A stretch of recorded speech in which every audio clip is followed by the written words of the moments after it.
ఏపీలో డయేరియా మరింత విస్తరిస్తోంది. రోజు రోజుకి డయేరియా కేసులు పెరుగుతున్నాయి. తాజాగా తిరుపతి జిల్లా కేవీవీపురం మండలంలో డయేరియా విజృంభించింది. దాంతో ఆ ఏరియా ఆసుపత్రిలో 11 మంది డయేరియా బాధితులకి ట్రీట్మెంట్ అందిస్తున్నారు డాక్టర్స్. కేవీవీపురం మండలం కాట్రపల్లిలో 2 రోజుల క్రితం వాంతులు విరోచనాలతో ట్రీట్మెంట్ పొందుతూ 2 ఏళ్ల బాలిక మృతి చెందింది. ఇక డయేరియా విజృంభణతో ఏపీ ప్రభుత్వం అలర్ట్ అయింది. డయేరియా పరిస్థితులపై మంత్రి నారాయణ సమీక్ష నిర్వహించారు. వర్షాల నేపథ్యంలో రానున్న రోజుల్లో డయేరియాతో పాటు సీజనల్ వ్యాధులు ప్రబలకుండా చర్యలు తీసుకుంటామని చెప్పారు మంత్రి. రాబోయే 3 నెలల పాటు అలర్ట్ గా ఉండాలని, అధికారులు నిర్లక్ష్యం వహించొద్దని అధికారులకి ఆదేశించారు మంత్రి నారాయణ.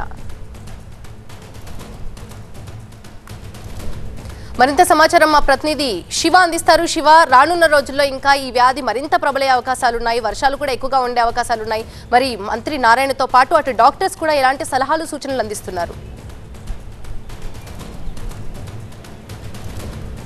ఆంధ్రప్రదేశ్లో డయేరియా నివారణకు తీసుకోవాల్సిన చర్యల మీద మున్సిపల్ శాఖ మంత్రి నారాయణ ఈరోజు అధికారులతో సమీక్ష సమావేశం నిర్వహించారు.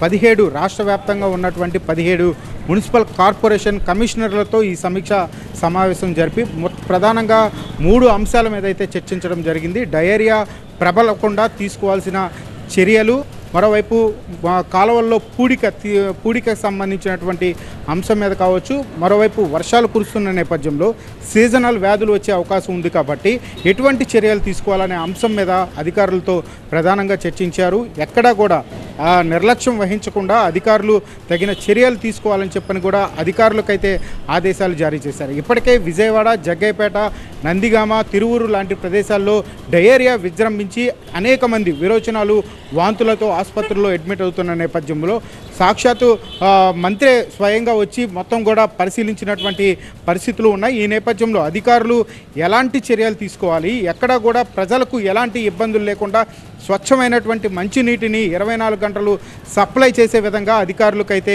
కీలక ఆదేశాలు జారీ చేసినటువంటి పరిస్థితి. మరోవైపు కాలువల్లో ఎక్కడా కూడా పూడికలు లేకుండా కాలువ అనేది సాఫీగా వెళ్లేందుకు చర్యలు తీసుకోవాలని చెప్పని కూడా అధికారులకు ఆదేశించారు. మరోవైపు వర్షాలు కురుస్తున్న నేపథ్యంలో సీజనల్ వ్యాధులు కూడా వచ్చే అవకాశం ఉన్న నేపథ్యంలో ప్రత్యేక డ్రైవ్ చేపట్టి ప్రజలకు ఎటువంటి ఇబ్బంది లేకుండా చర్యలు తీసుకోవాలని చెప్పని మంత్రి అయితే మున్సిపల్ కమిషనర్లకు ఆదేశాలు జారీ చేసినటువంటి పరిస్థితి కనపడుతుంది.